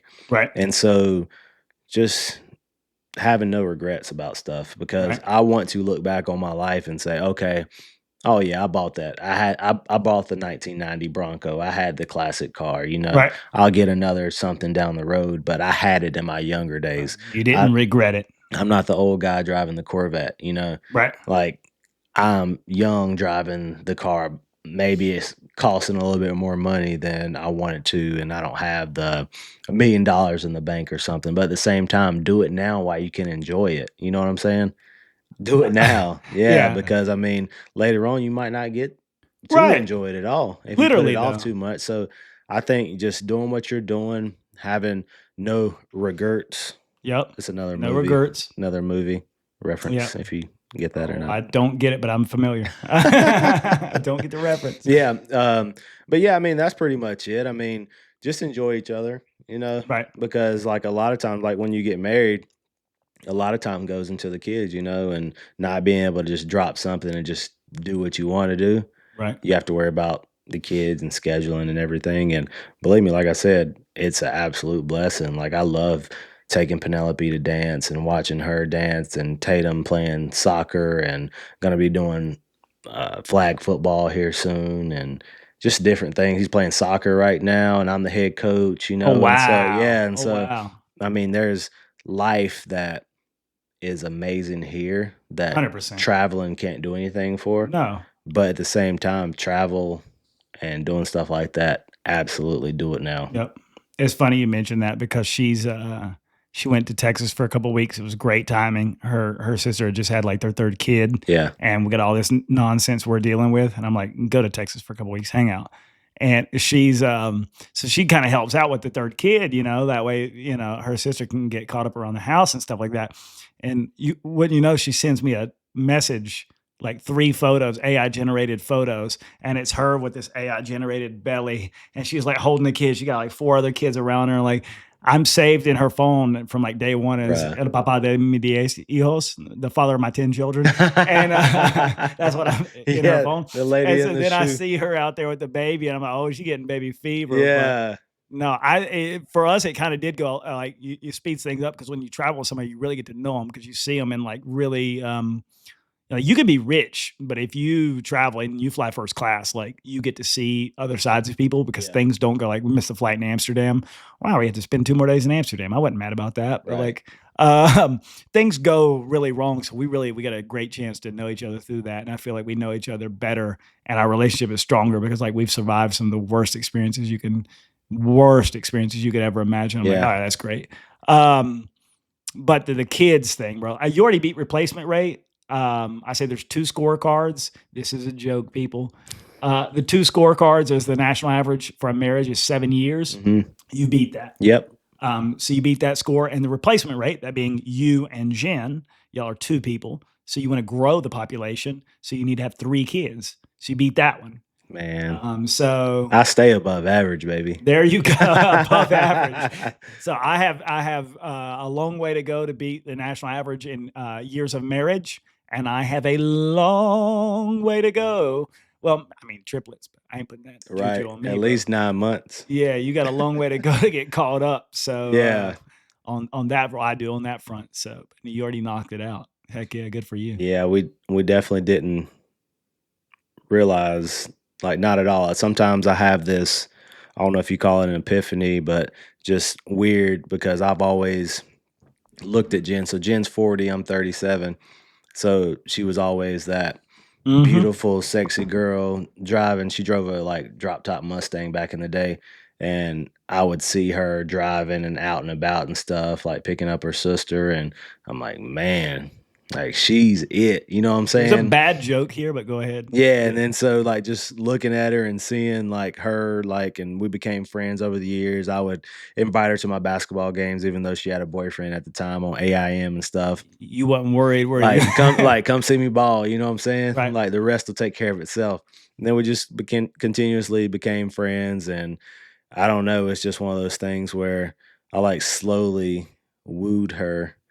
And like I don't do friend zone, you know. I don't do friend zone. Yeah, I don't so- have no. I got too Yeah, many and so friends. like we were good friends, and she was one of those ones that like I had that highly respected, but at the same time I was like, no, I don't do friend zone, you Nope. know. And so like, and she went for it, and we're here now, above average. Above average, legit, 100%. I'm with you Yeah. on the friend zone thing. You're not putting me in the friend zone. I'd rather not like you. I'd rather you don't Right. like me. Yeah, You too hot exactly. to friend zone me. Yeah, so don't even like exactly. me. Don't even Nah. be friends with me. Like, oh, like, hey, So was she a senior when you were a freshman? yep. That was the bad joke. Yeah. I'm not even making the joke on the podcast, but the Yeah, joke yeah. is like you were a freshman in high school. You're like finding yourself as a man. Yeah. And like you just see these girls and like they're so incredible. Yeah. You don't know why at that time why they're so incredible. Oh, absolutely So you not. look at them. A buddy of mine married a girl that's like, I guess 5 years older than him, and his similar experience, like like around the middle school age. Like he saw her as like this extremely like beautiful woman, and he didn't know why. She's like she's majestic or whatever. Yeah. Like, bro, you in 8th grade. You're really figuring out who you are. Yeah, So- exactly. Legit. Yeah. Right. So then it creates this kind of image. But that's funny. You mentioned back you would hoop. I love that you play golf now. That's great. You got a lot of great golf content. I really do. I don't say it hurts me, but like I see shout out Jack Sumner, but he like posts his runs and stuff like that, and he hooping. Yeah. I love today, by the way, he posts where he actually missed a shot. I'm like, well, that's surprising You're right. because he was switching everything in the highlights. You good, bro. You good. Yeah. Jack's a But hooper. you were really an elite hooper. You were a good scorer. And is it just purely age and time and lack of time to invest into hooping where you just don't hoop anymore and you just play golf? Because at golf, I get the natural transition Yeah. to golf. This is why MJ is a competitive gene. It's a fire burning inside you. You just want to overcome something. I see that golf solves that for all former athletes. Yeah. But you don't hoop anymore, bro. know. What is with that I and know. why? And are you trash? If you were to go shoot today, you got the rhythm. Will it come back to you? Tell me more about that. 'cause So I'll start off with saying like I have one of the nicest basketball goals in my backyard. yeah, so you when got I- my like my dream hoop. Yeah, when I get out there like and shoot, like It comes it's, back. it's like riding a bike. Like it's nothing. Yeah, especially off the glass. Like I mean, it's everything. And so in 2020, I was actually playing in the men's league, and so I found out that day, January 26th, when Kobe died, before my game, Jen said, "Hey, like Kobe died." I'm just like, no, Dang. no, like you're kidding me. And so I didn't believe it, of course. Like it's Kobe, baby, you know what I'm Right, saying? yeah. And so I found that out and then kept looking it up, researching it before the game, and found it, confirmed it, and it was true. Ended up dropping like 30 some points that game. Like just took it out on everybody, you know, pulling from every which way. But then COVID happened, so they ended up canceling the league. And so that was the last time I actually played in the league. Hoop competitive. But at the same time, 2020 was also the time that Jim was working at the hospital at that time as a nurse. She's a nurse, BSN, degree from Queens, 4 year. She was pregnant with Tatum, and thankfully, we're in a situation where she could stay at home. And so, long story short, I can't afford to get hurt. Right. I'm the only Yeah. income. Right. So if I get hurt and I see multiple friends pulling like their Achilles and ACLs and stuff like that, I literally like look at it as I can't afford to get hurt. So like maybe once I turn 40, I'll get back into it, that 40 and up league. Hmm. And also like mentally, it's always been Mamba mentality. You know what I'm saying? Like I got Kobe tatted on me. It's just like if I get out there, Something's going to trigger, and you want to be I'm good. You want to I'm perform. going at you. You know what I'm saying? Right. Like that's just who I am and who I've always been. And so that's just the main reason right now is just I can't afford to get hurt. If she was like working or something and like she could be my sugar mama There you and go. pick me up for a little bit while I recovered or something. And I'm just too I guess well aware of that could potentially happen because I've been known for pulling hamstrings anyways, but that's just the small side of injury. But yeah, that's it because ball was life. You know, that was 100%. everything to me. And I think that translates to the golf course and my mentality and trying to get better, my Yeah. obsession that I way. see it. It's in Yeah. every athlete, Yeah, man. for sure. And like it's just something I continuously want to do. And like, especially not growing up playing golf. And so now I'm just like, I want to get better. And I'm competitive, but I'm not too overly competitive. I'm more Right. competitive with myself. Myself, You yeah. know what I'm saying? So playing against people, I don't mind people beating me. Like, that's Right. fine. But I just want to continue to get better to where you're gonna stay at a stalemate and I'm gonna continue to progress and checkmate. You know what I'm saying? Right. So that's kind of where my mentality is when it comes 100%. to stuff like that. Now we could do this all night long, so I don't want to hold you back.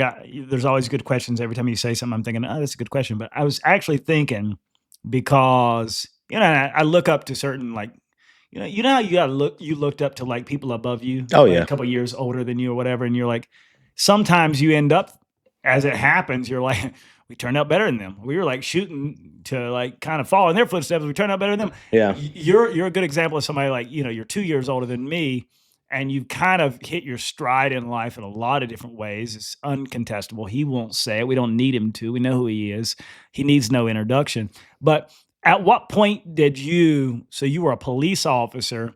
You were doing real estate. At what point did it click with you that you're like, okay, well, I'll just say from a financial perspective, I'm losing money to be a police officer. I need more time to do real estate. Like, Yeah. how did that click as a corporate bro who is doesn't work for himself? Like I think I got the attitude that people would think, why don't Yeah. you work for yourself? Yeah. And I don't. I guess I'm a corporate slave sellout. And I see you doing it and Yeah. you do it really well and you've created a great business for yourself. At what point did you just say, okay, like, I don't need to be a police officer anymore. And by the way, you don't at some point you don't even need to work anymore. Like when did that start triggering for you? So I was a police officer and realtor for a year and a half at the same time. This is So when you were in Belmont, right? yep. So I was a Belmont police officer when I got my license and worked as a realtor and a Belmont police officer for a year and a half. And so my business, I got my license in 2019. And so It's incredible. real estate market absolutely boomed Yep. like pretty much right after I got my license. Yep. Right after you got your license, everybody else 2020, 2020. Oh, I want to be a real estate Yeah, agent. Like, timing was everything. And I was one of the last classes to North Carolina before you could only get your license in person. You could only go to class in person, get your license. After COVID happened or during COVID, of course, they still got to make their money. They got to make their money. So right. they did online classes. And that's when you see the influx of people getting their license, of course. Right. But me, it really clicked. Me and my wife, we started having the conversation early on because the biggest thing for me that what did it, and it didn't necessarily do it specifically at that time, was having my first child. Having Penelope changed my mindset on so much in life. I got to get it. I got to get after it, and I have to be there to be able to get after it. And also the stigma of if I died in the line of duty as a police officer, regardless how I died, her growing up without a father, a black father, Yep. she's going to get looked at differently Right. if I'm not around. Right. They're just going to automatically go to a stereotype of why I'm not there. Right. And so that was also a motivation of mine to make sure they're taken care of. they're taken care of and I come home, because being a police officer is so incredibly tough. Like, the suicide rate for police officers Yep. is astronomical. The divorce rate for a police officer, Very high. so high.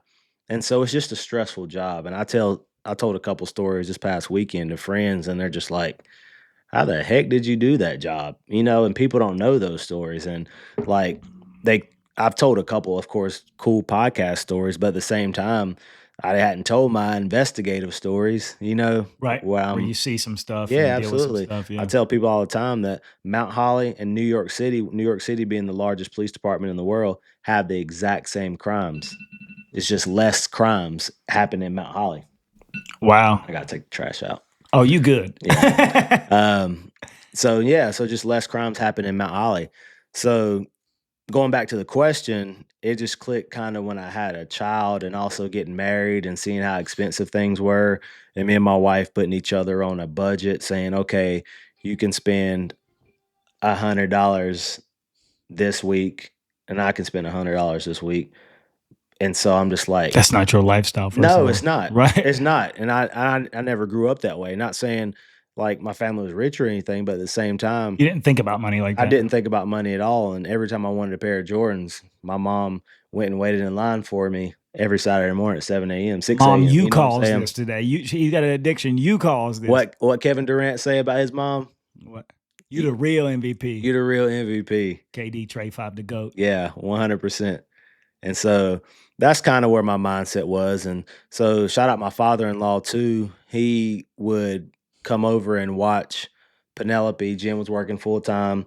I'd stay with Penelope because I can create my own schedule as an investigator until about 10 o'clock. He'd come over and take over. I'd go to work, and then like my wife would maybe get off work, or I'd come back and get off work, but he'd be taking care of her. And so he helped us out tremendously. You know what I'm saying? When it comes to just being there, but seeing her watching me drive away, and me thinking that could be the last time that she ever sees me. That's tough. That really stuck with me. And maybe it wasn't realistic to some people that's listening and watching, like, oh, you'll be home and stuff like that. Right. But it's not the case for a lot of people. Right. 100%. And I empathize and I look through other people's lenses to say that could literally happen to me. Right. And we mess up as a people and say that can't happen to us when it can. Yep. 1,000% It's can. math. Yeah.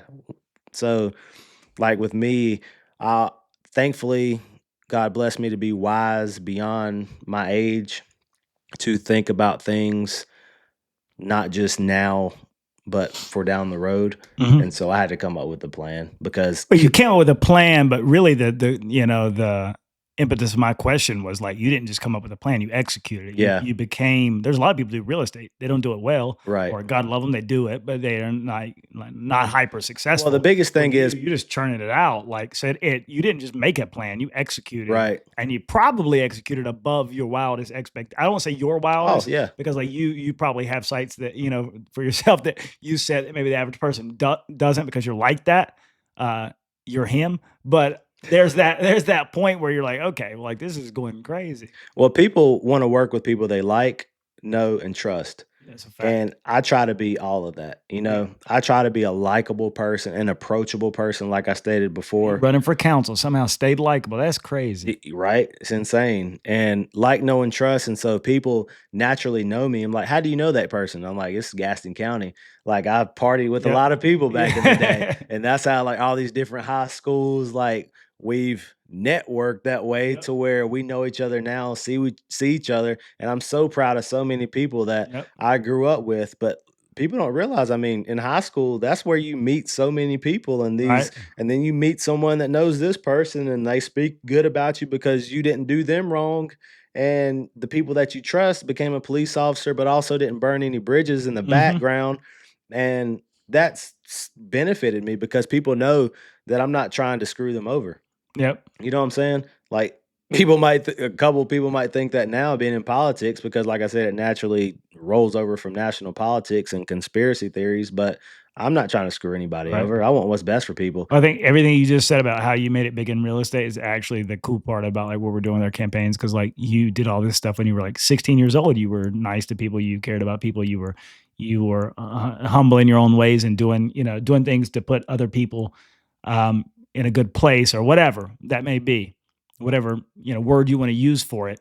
And then you're like, well, I don't know. That's just, I read How to Win Friends and Influence People 4 times over. I've got multiple copies of it. I've given copies away. Like my mom was big on making me read stuff like that. So I always thought like that. Yeah. Then you get older and you do something like this and you're like, well, I guess some people like me. Yeah. Right. Yeah. It's encouraging to know that whatever we're doing or had been doing for decades, like it comes to light in its own way during this process. It's been It's fun. helped out tremendously. Awesome. No, I appreciate you, brother, for being here. Yes, sir. You got to take the trash out. Yeah. Literally, I got to leave. Nah, and it's funny. I thought about that as soon as I said it, but I set my alarm for every Wednesday night at 8:10 because I knew I'd pretty much be home at that time to make sure I roll the trash out, because one of the biggest adult fails if you miss trash day. You miss trash day. 100%. And so I set alarms for everything. Surprised more didn't go off. Unironically, ending the podcast where I leave because he has to take the trash out. Next on ESPN. Nah, for real. I appreciate you being here, being my first guest on the show. And vote Corey Kelly for city council, town council of Stanley. If you know, you know. Vote Ivory Craig Jr., city council Mount Holly. And if you like to play golf, if you like to hoop in a couple years, hit me up. Hit him up when he's 40. Yeah, baby. 40-40. Appreciate you, boss. Signing off. Oh, it's a good podcast. Loved it, bro.